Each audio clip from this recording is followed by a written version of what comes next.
प्रभु यीशु के नाम में आज के बाइबल अध्ययन में मैं आपका स्वागत करता हूं। मेरा विश्वास है कि आज के अध्ययन के द्वारा भी आपको आशीष प्राप्त होगी। हम प्रार्थना करें।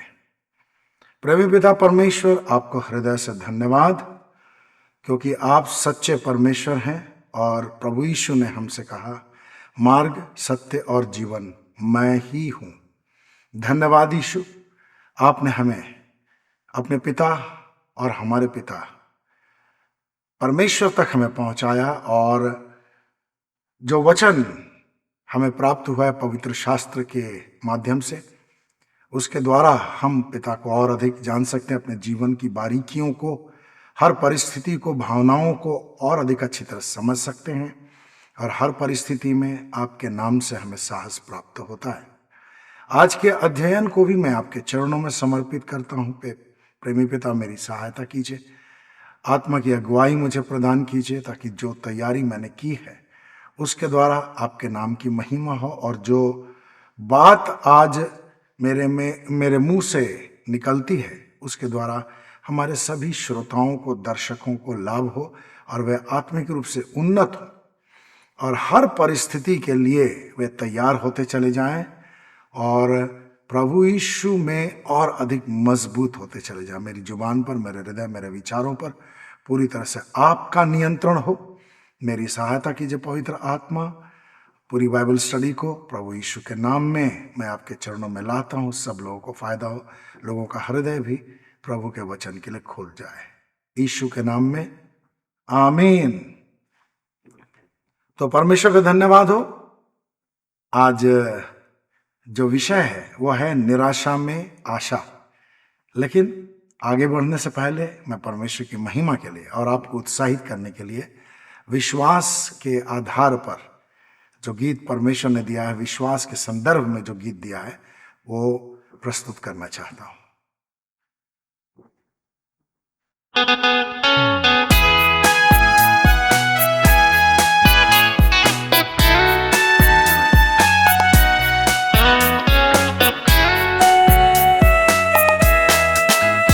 विश्वास करो और आशीष पाओ,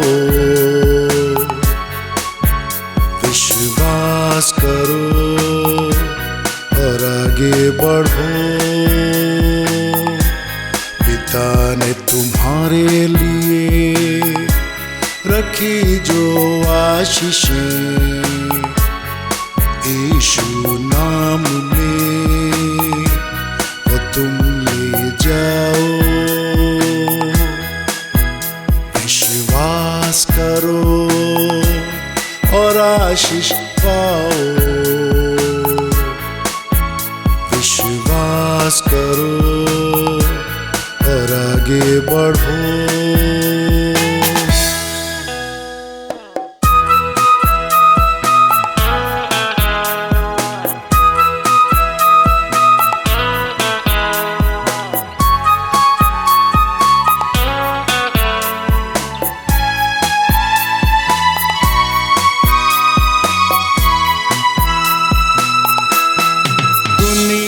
दे ना सके जो वो आशीष पाओ, खरीदा जा ना सके जो वो सब कुछ पाओ।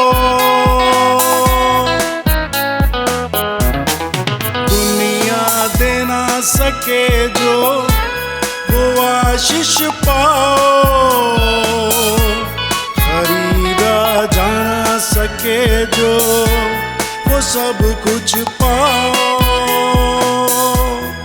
है ये तुम्हारा,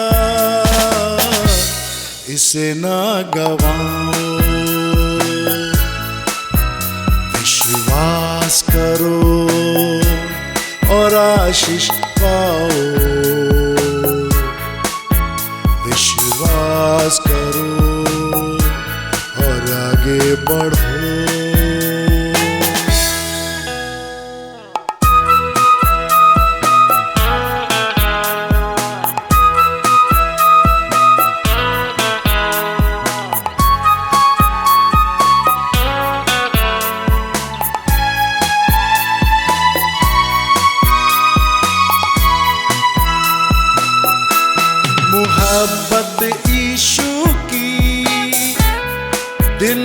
में बसा लो,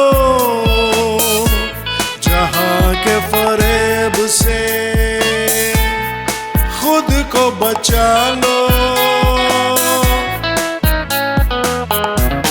मोहब्बत यीशु की दिल में बसा लो, जहां के फरेब से खुद को बचा लो। आशाओं से भरी दुनिया में खुद को पाओ, विश्वास करो और आशीष पाओ। विश्वास करो और आगे बढ़ो। परमेश्वर को धन्यवाद। विश्वास हमारे जीवन के लिए बहुत बहुत बहुत महत्वपूर्ण है, लेकिन फिर भी हमारे जीवन में कई बार ऐसी परेशानियां आ जाती हैं कि विश्वास करते करते भी हम उन परेशानियों का सामना करने में थोड़ा कमजोर पड़ जाते हैं। परमेश्वर को महिमा मिले। आज जो विषय है निराशा में आशा, और बाइबल कहती है विश्वास तो आशा की वस्तुओं का निश्चय और अनदेखी वस्तुओं का प्रमाण है। लेकिन विश्वास में आगे बढ़ते हुए, आशा के साथ चलते हुए, बहुत सारी बातों पर हम परमेश्वर की ओर ताकते रहते हैं। फिर भी कभी कभी ऐसे समय हमारे जीवन में आ जाते हैं कि निराशा का आक्रमण हमारे ऊपर हो जाता है, क्योंकि हमारा जीवन बहुत उतार चढ़ाव से भरा रहता है। हर दिन एक जैसा होता नहीं, हर समय एक जैसा होता नहीं, और परिस्थितियां बिन बुलाए हमारे जीवन में आ जाती हैं, हमारे गले पड़ जाती हैं। और बाइबल बताती है कि ये भी अच्छा है ताकि हमारा विश्वास बढ़े, हमारे चरित्र का निर्माण हो, जैसा कि याकूब अपने पहले अध्याय के 2, 3, 4 पद में हमें बताता है। तो आज हम इसी विषय पर थोड़ा और गहराई से अध्ययन करेंगे, क्योंकि हमारे जीवन में बहुत जल्दी कभी कभी परिवर्तन हो जाता है। अभी आप बहुत अच्छी तरह किसी नई गाड़ी में बैठ करके अपने गंतव्य स्थान की ओर जा रहे हैं, कहीं आपको शहर से बाहर जाना है। अचानक पता चलता है कि इंजन में कुछ खराबी आ गई। अब झुंझलाहट होती है। कभी कभी आप बहुत अच्छी तरह से कहीं चले जा रहे हैं और अचानक आपको ट्रैफिक जाम का सामना करना पड़ता है और आप बार बार घड़ी देखते हैं। वे थोड़े पल ही हमारे अंदर कई नकारात्मक भाव ले आते हैं। कई बार आपने देखा होगा बहुत अच्छी टीम है, चाहे फुटबॉल की, चाहे क्रिकेट की, या कुछ किसी और खेल की, बहुत अच्छा प्रदर्शन करते जा रही है, फाइनल में भी वो पहुंच गई, लेकिन अचानक ऐसा हुआ कि फाइनल में उसको जीत के बदले पराजय का सामना करना पड़ा। बहुत दफा ऐसा होता है कि हमारे जीवन में परमेश्वर की ओर से दी गई कुछ प्रतिज्ञाएं होती हैं और हम मानकर चलते होते हैं कि परमेश्वर की यह प्रतिज्ञा पूरी होगी, लेकिन सामान्यतः परमेश्वर प्रतिज्ञा के पूरे होने का दिन और उसकी तारीख नहीं बताता। हमें बस प्रतिज्ञा का इंतजार करना है कि वह कब पूरी होगी। जैसे मसीह यीशु के जन्म की प्रतिज्ञा तो 500-600 साल पहले से बार बार इस्राएलियों के ऊपर प्रकट कर परमेश्वर ने प्रकट की थी। लेकिन तब कई पीढ़ियां बीतती जाती हैं और वे अपने जीवन में इतना मशगूल हो जाते हैं कि मसीह यीशु आया और उसने अपना प्राण दे दिया मनुष्यों के छुटकारे के लिए, वह कुर्बान भी हो गया। लेकिन बहुत सारे इस्राएलियों को तो आज तक विश्वास नहीं कि मसीहा जो आने वाला था वो आकर के चला भी जा चुका है। तो कई बार हमारे जीवन में ऐसी परिस्थितियां आती हैं। इब्राहिम का उदाहरण हमारे लिए बहुत ही महत्वपूर्ण है। जब इब्राहिम का नाम अब्राम था और वह 75 वर्ष की अवस्था में था, तब परमेश्वर ने उससे प्रतिज्ञा की, उसे बुलाहट दी कि वह बहुत महान होगा और उसे वह एक पुत्र देगा। 75 वर्ष की अवस्था में अब्राम से प्रतिज्ञा किया जाना बहुत महत्वपूर्ण घटना है। और 75 वर्ष की अवस्था में वह परमेश्वर पर विश्वास करके, परमेश्वर की आज्ञा के मुताबिक अपने कुटुंबियों को छोड़ करके निकल पड़ता है उस स्थान की ओर जो परमेश्वर ने प्रतिज्ञा की थी कि वह दिखलाएगा। उसकी पत्नी सारै का नाम सारा नहीं था, सारै था, और वह 65 वर्ष की अवस्था में थी। तो 65 वर्ष की अवस्था, 75 वर्ष की अवस्था में एक दंपति को माँ बाप बनने की प्रतिज्ञा कितनी अच्छी लगी होगी, यह हम कल्पना से जान सकते हैं। जब वे कितने वर्ष हो गए उनके विवाह के, ये तो बाइबल नहीं बताती है, लेकिन बहुत वर्षों तक वे बहुत ही आशान्वित रहे होंगे संतानोत्पत्ति के लिए, संतान के लिए, लेकिन उनकी हसरत पूरी नहीं हुई और अचानक परमेश्वर की ओर से उसे एक बुलाहट प्राप्त हो गई, उन्हें एक बुलाहट प्राप्त हो गई। उनकी खुशी का ठिकाना नहीं रहा, लेकिन उन्होंने कल्पना नहीं की होगी कि इतने लंबे समय तक उनको इंतजार करना पड़ेगा। और हम जानते हैं कि 100 वर्ष की अवस्था में जब अब्राहम का नाम इब्राहिम हो चुका था और सारै का नाम सारा हो गया था, तब परमेश्वर की ओर से उन्हें एक पुत्र प्राप्त हुआ, इसहाक। लेकिन इन 25 वर्षों में बहुत ही उतार चढ़ाव उनके जीवन में आया। एक एक दिन, एक एक महीने, एक एक वर्ष, संभवतः प्रारंभिक दिनों में वे परमेश्वर की ओर ताकते रहे होंगे और उनके हृदय में आशा का संचार होता रहा होगा। लेकिन जैसे जैसे जैसे दिन बीतता गया होगा, उनके अंदर निराशा हावी होती गई होगी। और एक बार तो जब परमेश्वर उसके पास आया तो परमेश्वर से उसने कहा कि एलिएज़र, तेरी दृष्टि में बना रहे यही मेरे लिए बहुत है। लेकिन फिर पिता परमेश्वर ने उससे प्रतिज्ञा की, अपनी प्रतिज्ञा उसने दोहराई। सारै का विश्वास थोड़ा ज्यादा डगमगा गया था, वो संभवतः बहुत ज्यादा निराश हो गई थी। उसने इसलिए अपनी दासी हाजिरा के द्वारा एक पुत्र प्राप्त करने की इच्छा जताई।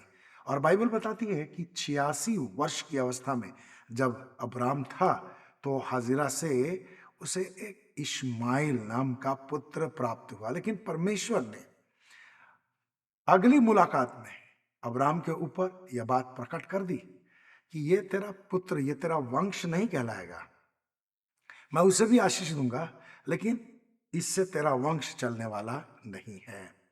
वर्ष गुजरते गए, निराशा में आशा रखना ये बहुत ही कठिन कार्य है। आशा उसके अंदर थी, लेकिन फिर भी वो निराश होता रहा। और इस बात को बाइबल रोमियो के पत्री अध्याय 4 में उसके 18वें पद में बताती है। यहां लिखा है, उसने निराशा में भी आशा रखकर विश्वास किया, इसलिए कि उस वचन के अनुसार जो कहा गया था, तेरा वंश ऐसा होगा, वो बहुत सी जातियों का पिता हो। परमेश्वर का धन्यवाद हो। 86 वर्ष की अवस्था में इश्माइल नामक एक पुत्र उसे प्राप्त हुआ। लेकिन इससे पहले कि वह इश्माइल में मग्न हो जाता और उससे उसका वंश चलेगा ऐसी योजनाएं बना लेता, परमेश्वर ने वहां हस्तक्षेप किया और उसे फिर बताया कि नहीं, तुम्हें जो पुत्र मैं दूंगा ये तो तुम्हारी योजना के अनुसार है, सारै की योजना के अनुसार है। जो पुत्र मैं दूंगा उसी से तुम्हारा वंश चलेगा। 86 वर्ष के बाद और 13 वर्ष गुजर गए। जब वह 99 वर्ष का हो गया तो परमेश्वर उसके पास फिर से आया और उसने कहा, मैं सर्वशक्तिमान परमेश्वर हूं, मेरी उपस्थिति में चल फिर और सिद्ध होता जा। अद्भुत बात है, निराश स्थिति में परमेश्वर के साथ बातें करना उसको कितना अच्छा लगा होगा। जब हम निराश होते हैं और पवित्र शास्त्र का कोई वचन हमारे हृदय में पवित्र आत्मा डाल देता है, हमारे सामने वो ले आता है, कितना अच्छा लगता है। परमेश्वर को इस सुंदर अनुभव के लिए धन्यवाद। मैं विश्वास करता हूं आप में से बहुत से लोगों का अनुभव ऐसा रहा होगा। और तब 99 वर्ष की अवस्था में परमेश्वर ने उसे एक नया नाम दिया। उसने कहा अब तेरा नाम अब्राम नहीं रहेगा, तू इब्राहिम कहलाएगा, क्योंकि तू बहुत सी जातियों का पिता होगा। और सारा से परमेश्वर ने कहा अब तेरा नाम सारा होगा, राजकुमारी। हालेलुया। तो इस प्रकार परमेश्वर ने उनके जीवन में अद्भुत कार्य किया। उन्होंने निराशा में भी आशा रखकर विश्वास किया। निराश वे होते थे, इसलिए उनसे गलतियां भी हुई, लेकिन परमेश्वर हमारी मनस्थिति को जानता है, हमारी निर्बलताओं को जानता है। हम उसके विरोध में हैं या उसके पक्ष में हैं, या हम निर्बल होकर के कुछ कर रहे, सारी बातें उसके सामने खुली रहती है। तो आज हम इब्राहिम की स्थिति को बहुत अच्छी तरह समझ रहे हैं, लेकिन मैं आपके सामने कुछ अन्य उदाहरण भी रखना चाहता हूं। सबसे पहले मैं राजा हिजकिय्याह का उदाहरण आपके सामने रखना चाहता हूं। और जैसा कि हम लोग जानते हैं, राजा हिजकिय्याह परमेश्वर से प्रेम करने वाला एक व्यक्ति था। राजा था, लेकिन फिर भी वो परमेश्वर से प्रेम करता था और आत्मिक जीवन के प्रति गंभीर था। उससे भी गलतियां हुई, लेकिन फिर भी परमेश्वर से प्रेम करना उसने नहीं छोड़ा। मैं आपके सामने हिजकिय्याह की बीमारी के संदर्भ में कुछ पढ़ना चाहता हूं। यह है दूसरा राजा अध्याय 20 और उसके 1 से लेकर के 7 पद तक मैं पढ़ना चाहता हूं। यहां लिखा है, उन दिनों हिजकिय्याह ऐसा रोगी हुआ कि मरने पर था। तब आमोस का पुत्र यशायाह उसे देखने आया और उससे कहा, यहोवा यह कहता है, अपने परिवार का उचित प्रबंध कर दे, क्योंकि तू मर जाएगा, बचेगा नहीं। तब उसने अपना मुख दीवार की ओर फेर लिया और यहोवा से यह प्रार्थना की, हे यहोवा, मैं तुझसे विनती करता हूं, स्मरण कर कि मैं तेरे सम्मुख कैसी सच्चाई और पूरे हृदय से चला हूं, और मैंने वही किया है जो तेरी दृष्टि में ठीक है। तब हिजकिय्याह फूट फूट कर रोने लगा। तब ऐसा हुआ कि यशायाह राजभवन के आंगन से बाहर अभी निकला न था कि यहोवा का यह वचन उसके पास पहुंचा, लौटकर मेरी प्रजा के प्रमुख हिजकिय्याह से कह, तेरे पूर्वज दाऊद का परमेश्वर यह कहता है, मैंने तेरी प्रार्थना सुनी है, मैंने तेरे आंसू देखे हैं। देख, मैं तुझे चंगा कर दूंगा। तीसरे दिन तू यहोवा के भवन में जाएगा। मैं तेरी आयु 15 वर्ष और बढ़ा दूंगा, और मैं तुझे तथा इस नगर को अश्शूर के राजा के हाथ से बचाऊंगा, और अपने तथा अपने दास दाऊद के कारण इस नगर की रक्षा करूंगा। तब यशायाह ने कहा, अंजीर की एक टिकिया लो। उन्होंने उसे लेकर फोड़े पर बांधा और वह चंगा हो गया। तो मैं आपका ध्यान दूसरा राजा 20वें अध्याय के पहले पद पर लाना चाहता हूं। यहां लिखा है, उन दिनों हिजकिय्याह ऐसा रोगी हुआ कि मरने पर था। अब ऐसा नहीं हुआ कि अचानक उसने अपने आप को रोगी पाया और एक दिन उसकी मृत्यु हो जाएगी, ऐसा उसने महसूस किया। बहुत जल्दी वो मर जाएगा, उसने महसूस किया नहीं। वो धीरे धीरे धीरे धीरे करके रोगावस्था में आगे बढ़ा होगा। उसका रोग धीरे धीरे करके गंभीर होता चला गया होगा, और उसके रोग का जो कारण था वह फोड़ा था। जैसे कि 7वें पद में लिखा है कि यशायाह ने कहा, अंजीर की एक टिकिया लो। उन्होंने उसे लेकर फोड़े पर बांधा और वह चंगा हो गया। तो फोड़े के कारण उसकी तबीयत लगातार खराब होती गई होगी। हो सकता है कि बहुत हाई फीवर रहने लगा होगा और वह शरीर से बिल्कुल लाचार होता गया होगा। ये सब धीरे धीरे धीरे धीरे करके हुआ होगा। प्रारंभिक चरणों में उसने भी परमेश्वर को पुकारा होगा और परमेश्वर पर आशा लगाए रखा होगा लेकिन उसके अंदर में धीरे धीरे करके निराशा हावी होने लगी होगी। और जब वो मरने की अवस्था में पहुंच गया, अब मालूम नहीं कितने दिनों की यह यात्रा रही होगी, थोड़ा होने से मरने की अवस्था तक पड़ना, मरने की अवस्था तक पहुंचना, 1 महीना या 6 महीना या कितने दिन, ये बात बाइबल में लिखी भी नहीं है। लेकिन एक दिन भी ऐसी अवस्था में बहुत ही भारी पड़ता है। इस बात को हम लोग अपने अनुभव से जानते हैं। जब हमारी तबीयत खराब हो जाती है, जब हम किसी परेशानी में पड़ जाते हैं और किसी कारण से हमें कमरे में अकेले रहना पड़ता है, अकेले लेटे रहना पड़ता है, या सोए रहना पड़ता है, या फिर बैठे रहना पड़ता है, तब क्या होता है, हमारे अंदर निराशा घर करने लगती है। और यही स्थिति हिजकिय्याह की भी रही होगी। अब परमेश्वर का धन्यवाद हो, परमेश्वर ने हिजकिय्याह के विश्वास का सम्मान किया। निराशा में भी उसने आशा रख ली। जब यशायाह ने आकर के उसे परमेश्वर की ओर से संदेश दिया होगा कि अब तू मर जाएगा, बचेगा नहीं, तो जो प्रबंध करना है कर ले, तब दूसरे पद में लिखा है, उसने अपना मुख दीवार की ओर फेर लिया और यहोवा से प्रार्थना की। परमेश्वर का धन्यवाद हो। निश्चय ही वह सच्चाई और पूरे हृदय से परमेश्वर के पीछे चलता रहा होगा, परमेश्वर की विधियों का पालन करता रहा होगा। इसलिए यहाँ पर लिखा है कि मैं तेरे सम्मुख कैसी सच्चाई और पूरे हृदय से चला हूँ और मैंने वही किया जो तेरी दृष्टि में ठीक है। बड़े कॉन्फिडेंस के साथ, बड़ी विश्वास के साथ अपनी बात उसने पिता परमेश्वर के सम्मुख रखी। अब यशायाह तो परमेश्वर का संदेश देने आया था और संदेश दे करके वह वापस चला गया। इतने ही देर में कितनी निराशा यशायाह के अंदर घर कर गई होगी और वह फूट फूट करके रोया भी। परमेश्वर का धन्यवाद हो, वो निराशा में हमारी स्थिति को समझता है, हमारे टूटे हुए हृदय की स्थिति को समझता है। और जैसा बाइबल बताती है, टूटा हुआ हृदय परमेश्वर की योग्य बलिदान है। हे परमेश्वर, तो टूटे और पुसे हुए हृदय को तुच्छ नहीं जानता। यहाँ भी हिजकिय्याह के टूटे हृदय को परमेश्वर ने तुच्छ नहीं जानता।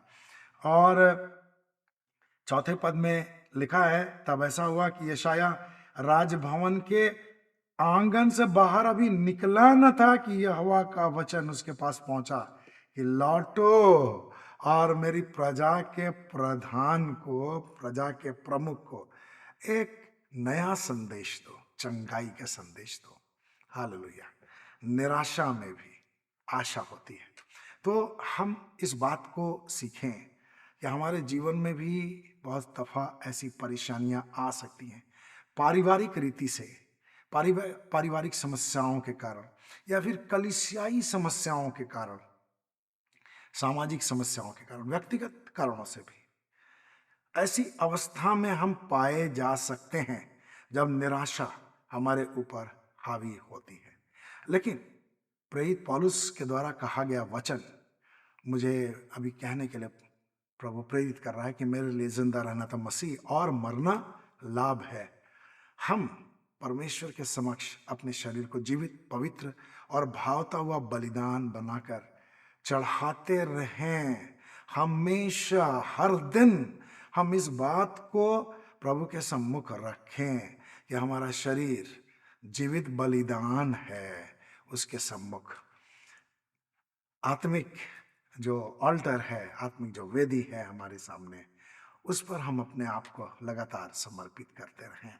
हाँ, कभी कभी ऐसी परिस्थितियां आ सकती हैं हमारे ऊपर, थोड़ी देर के लिए वे प्रबल भी हो सकती हैं, लेकिन हम कितना भी विश्वास करें, ना भी करें, लेकिन परमेश्वर विश्वास योग्य है, इस बात को हम जानते हैं। हमारी आशा थोड़ी कमज़ोर हो सकती है, विश्वास में थोड़े हम कमज़ोर हो सकते हैं, परिस्थितियां हमारे ऊपर हावी हो सकती हैं, लेकिन परमेश्वर अपना वचन, अपनी प्रतिज्ञा हमारे लिए ज़रूर पूरी करता है, जैसा कि उसने इब्राहिम के संदर्भ में किया, उसने राजा हिजकिय्याह के संदर्भ में किया। अब मैं एक और उदाहरण आपके सामने रखना चाहता हूं। यूहन्ना बपतिस्मा दाता के माता पिता के संदर्भ में हम क्या जानते हैं? इस बात को हम जानते हैं कि जकरिया उसके पिता का नाम था और एलिशिबा उसकी माता का नाम था। मैं जकरिया के बारे में लूका रचित सुसमाचार अध्याय 1 5 से 7 तक पढ़ना चाहता हूं। यहाँ लिखा, यहूदिया के राजा हेरोदेस के राज्यकाल में जकरिया नाम का एक याजक था जो अबिय्याह के दल का था, और उसकी पत्नी का नाम इलीशिबा था जो हारून के वंश की थी।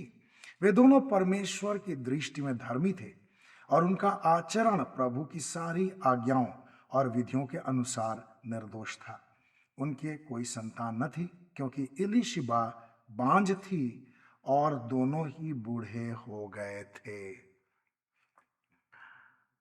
तो जब उनकी शादी हुई होगी तो उनके अंदर भी सामान्य रूप से हर माँ बाप के समान संतान प्राप्ति की लालसा तो जरूर रही होगी। उन्होंने प्रार्थना भी की होगी, क्योंकि यहां लिखा है कि वे परमेश्वर की दृष्टि में धर्मी थे। अब धर्मी पुकारते हैं, यहोवा सुनता है, जैसा कि भजन में हमें बताया गया है। वे धर्मी थे।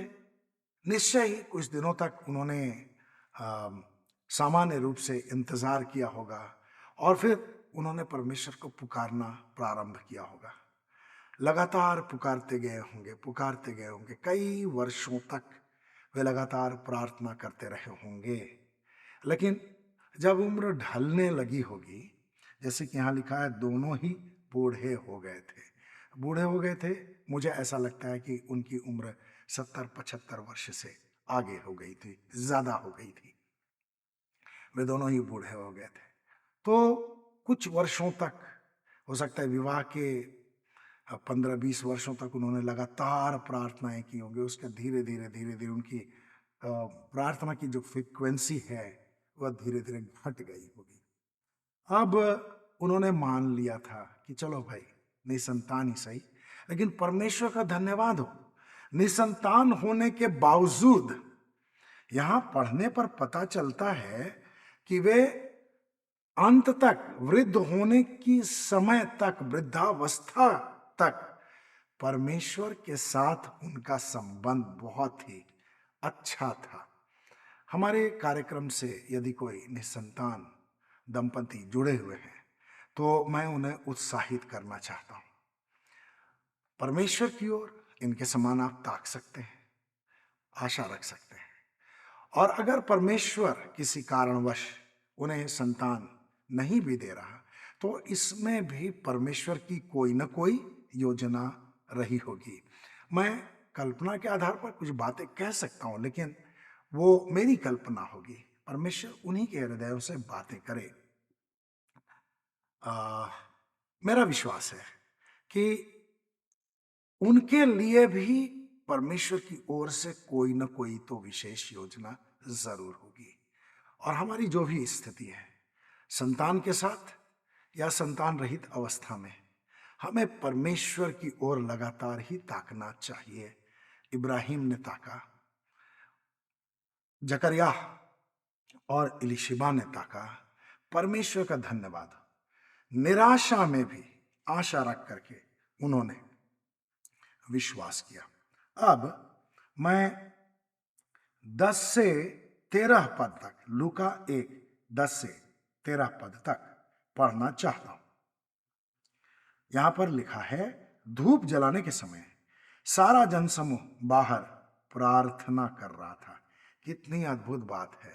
उस समय धूप जलाने का मतलब था परमेश्वर के मंदिर में जाकर के जब ये सेवकाई दी जाती थी तो वह व्यक्ति अकेला होता था जो धूप जलाने के लिए जाता था। तो धूप जलाने के समय सारा जनसमूह बाहर प्रार्थना कर रहा था। कितनी अद्भुत अवस्था है। आज बहुत से लोग कलीसियाओं में या बहुत सारे प्रेयर मीटिंग्स में एक साथ प्रार्थना करना नहीं चाहते, लेकिन यहां लिखा हुआ है सारा जनसमूह बाहर प्रार्थना कर रहा था। एक व्यक्ति प्रार्थना नहीं कर रहा था और आमीन की प्रतीक्षा नहीं कर रहा था, सारे लोग प्रार्थना कर रहे थे। हमें भी इस प्रक्रिया को, इस तरीके को इस्तेमाल करना चाहिए। आगे लिखा है, और उसे धूप की वेदी की दाहिनी ओर प्रभु का एक दूत खड़ा दिखाई दिया और उसे देखकर जकरिया घबरा गया, भय ने उसे जकड़ लिया। पर स्वर्गदूत ने उससे कहा, हे जकरिया, भयभीत न हो, क्योंकि तेरी प्रार्थना सुन ली गई है। तेरी पत्नी इलीशिबा से तेरे लिए एक पुत्र उत्पन्न होगा और तू उसका नाम यूहन्ना रखना। तो परमेश्वर का बहुत बहुत धन्यवाद। परमेश्वर के पास जो योजनाएं होती हैं वह अद्भुत योजनाएं होती हैं। अगर एलिशिबा और जकरिया को विवाह के बाद ही कोई संतान प्राप्त हो जाती और एलिशिबा की कोख फिर बंद हो जाती, तो परमेश्वर को दूसरी योजना बनानी होती। लेकिन परमेश्वर की योजना में यूहन्ना एक बहुत ही प्रतापी व्यक्ति के रूप में, प्रभु यीशु के मार्ग को तैयार करने वाले के रूप में पहले से योजना के अनुसार था, और इसलिए जकरिया और एलीशिबा को इंतजार करना पड़ा। वृद्धावस्था तक उन्होंने भी निराशा में होकर के आशा रखी होगी और उन्होंने ये विश्वास कर लिया होगा कि चलो भाई ठीक है, परमेश्वर उन्हें संतान नहीं देना चाहता तो कोई बात नहीं, हमें परमेश्वर के प्रति विश्वास योग्य बने रहना है। लेकिन परमेश्वर को बहुत बहुत महिमा मिले, परमेश्वर की स्तुति हो।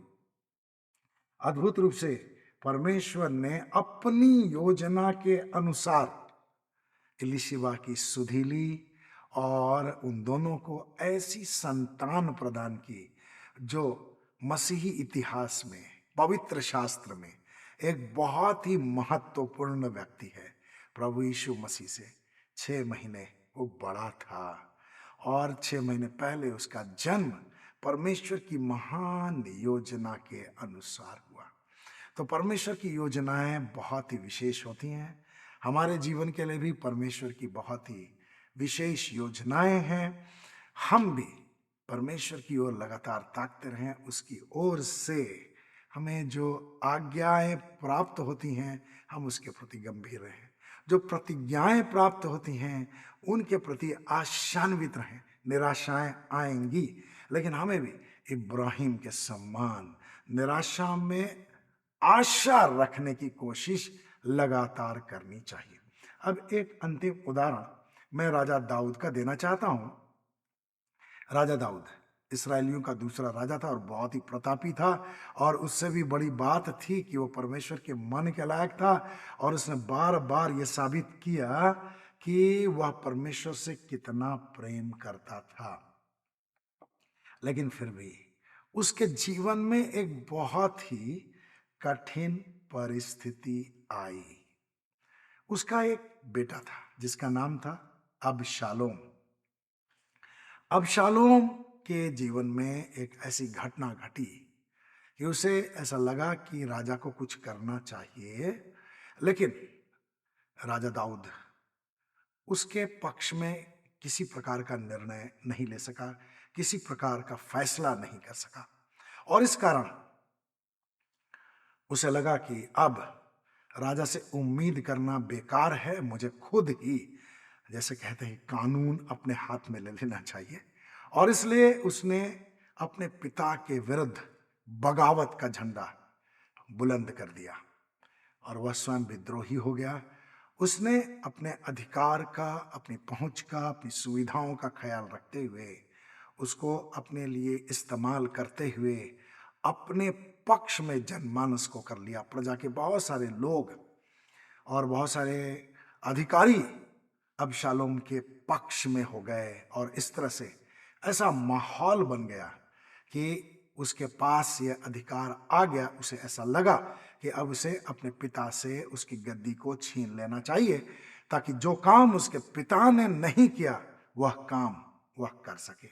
मैं पढ़ना चाहता हूं 2 शमूएल अध्याय 15, 13 और 14 पद यहां इस प्रकार लिखा है। फिर एक संदेश वाहक ने दाऊद के पास आकर कहा, इस्राएलियों का मन अबशालोम की ओर हो गया है। तब दाऊद के जितने कर्मचारी उस समय उसके साथ यरूशलेम में थे, उन सब से उसने कहा, उठो, भाग चले, नहीं तो हम में से कोई अबशालोम से नहीं बच पाएगा। चलो, शीघ्रता करो, कहीं ऐसा न हो कि वह शीघ्र आ पकड़े और हमारी हानि करे तथा नगर पर तलवार से प्रहार करे। अब एक राजा जो गद्दी पर बैठा हुआ है, यानी राजा दाऊद, परमेश्वर से प्रेम करने वाला व्यक्ति, उसकी अवस्था आप सोचिए। वह अपने बेटे के विरुद्ध कैसे तलवार उठाए, या कैसे वह अपने सेनापतियों को आज्ञा दे कि जाकर के अबशालोम का काम तमाम कर दो, उसे बंदी बना लो, और अगर वो भाग रहा है तो उसकी हत्या कर दो। कैसे वह अपने बेटे के संदर्भ में ऐसा कह सकता था? तो उसके अंदर में निराशा जरूर आई होगी। और जब बहुत सारे लोग इस बात में एक हो गए कि अब राजा दाऊद को राजभवन छोड़ करके भाग जाना चाहिए, तो उसने भी उनकी सलाह पर अमल किया और वो वहां से भाग गया। तो राजा अपने कर्मचारियों को ये आज्ञा नहीं दे सका, अपने सेनापतियों को यह आज्ञा नहीं दे सका कि अबशालोम का सामना करो, क्योंकि उसे मालूम था उसके पास बहुत ही प्रभावशाली योद्धा थे, बहुत ही ताकतवर और व्यूह रचना में बहुत ही तेज समझे जाने वाले योद्धा थे और प्रतापी सेनापति थे उसके पास। वे अबशालोम को तुरंत ही परास्त कर सकते थे, लेकिन राजा ने आज्ञा दी कि चलो भाई, राजमहल छोड़ करके चले जाओ। अब देखिए, मैं दूसरा शमूएल 15, 25 और 26 पढ़ना चाहता हूं। यहां लिखा है, राजा ने सादोक से कहा, परमेश्वर का संदूक नगर में लौटा ले जा। यदि मैं यहोवा की कृपा दृष्टि पाऊं तो वह मुझे लौटा ले आएगा और मुझे इसे तथा अपने निवास स्थान दोनों को पुनः दिखाएगा। परंतु यदि वह कहे, मैं तुझसे प्रसन्न नहीं, तो मैं उपस्थित हूं, उसको जो भला लगे मेरे साथ वैसा ही करे। तो सादोक जो था वो याजक था। उसने राजा से आज्ञा प्राप्त की परमेश्वर के संदूक के विषय में। अब यहां पर मैं आपसे क्या कहना चाहता हूं, राजा कितना निराश हो गया होगा। उसे महसूस हो रहा होगा कि परमेश्वर के विरुद्ध मैंने जो काम किया है उसका ये प्रतिफल है, उसका ये परिणाम है।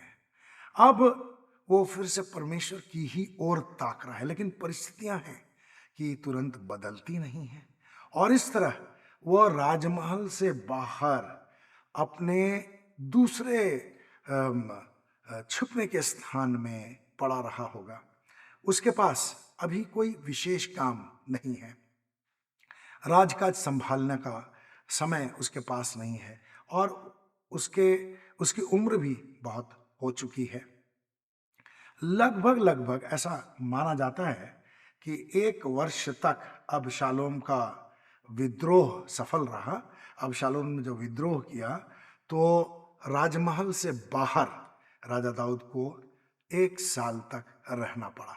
अब 1 साल छोटी अवधि नहीं होती है। 1 साल में कितनी बार आदमी निराशा के गर्त में जा सकता है, आशा निराशा में झूल सकता है।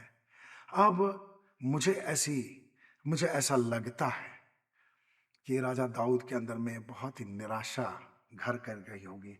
इसलिए उसने सादोक से कहा, यदि मैं यहोवा की कृपा दृष्टि पाऊं तो वह मुझे लौटा ले जाएगा। उसके अंदर ये पूर्णता नहीं है, उसके अंदर इस विचार में सिद्धता नहीं है, बहुत मजबूत विचार नहीं है ये, कि मालूम नहीं परमेश्वर उस पर दया करे ना करे, अब उसका अंत कहाँ होगा, उसकी मृत्यु कहाँ होगी, किस स्थिति में उसे दफनाया जाएगा। ये बहुत सारी बातें उसके अंदर में आ रही होंगी। लेकिन मैं परमेश्वर को महिमा देता हूं। बहुत जल्दी परिस्थिति बदली और परमेश्वर की ओर से जो सेनापति दाऊद को दिए गए थे, उन्होंने अपने राजा दाऊद के पक्ष में होकर के अबशालोम का विरोध किया, क्योंकि परमेश्वर ने ऐसी परिस्थिति ला दी कि अबशालोम की सेना और दाऊद की सेना आमने सामने हो गई। अब अबशालोम की मृत्यु भी हो गई, लेकिन दाऊद की स्थिति आप समझ सकते हैं। उसका बेटा, अपना बेटा अबशालोम, उसने विरोध तो किया, विद्रोह तो किया, लेकिन उससे तकलीफ भी हुई, लेकिन दाऊद उसके विरुद्ध कुछ करना नहीं चाहता था। करना है या नहीं करना है उसको समझ में भी नहीं आ रहा था। मुझे ऐसा लगता है कि उसके सेनापति कई बार उसके पास आकर के, यानी राजा दाऊद के पास आकर के उससे कहते होंगे, परामर्श देते होंगे, या आज्ञा दे कि अब हमारी सेना जाकर के अबशालोम की सेना का सामना करे। लेकिन संभवतः राजा दाऊद ने ऐसा कभी किया नहीं। लेकिन फिर परिस्थितियां परमेश्वर ने बदल दी और अबशालोम और दाऊद की सेना आमने सामने थी और अबशालोम की मृत्यु हुई। परमेश्वर को बहुत बहुत धन्यवाद। और जो बात राजा दाऊद ने भजन के तौर पर कही, मैं आपके सामने रखना चाहता हूं। यद्यपि जो भजन है वो उस समय का भजन नहीं है जिस समय अबशालोम की पराजय हुई या अबशालोम के डर से वो राजमहल से बाहर था, लेकिन फिर भी दाऊद के मनोभावों को ये वचन बहुत अच्छी तरह से प्रस्तुत करते हैं। मैं पढ़ना चाहता हूँ 2 शमूएल 22वां अध्याय 2 से लेकर के 4 पद तक। यहाँ लिखा है, उसने कहा, यहोवा मेरी चट्टान, मेरा गढ़ और मेरा छुड़ाने वाला है, मेरा परमेश्वर, मेरी चट्टान जिसमें मैं शरण लेता हूं। वो मेरी ढाल, मेरे उद्धार का सींग, मेरा दृढ़ गढ़ और मेरा शरण स्थान है।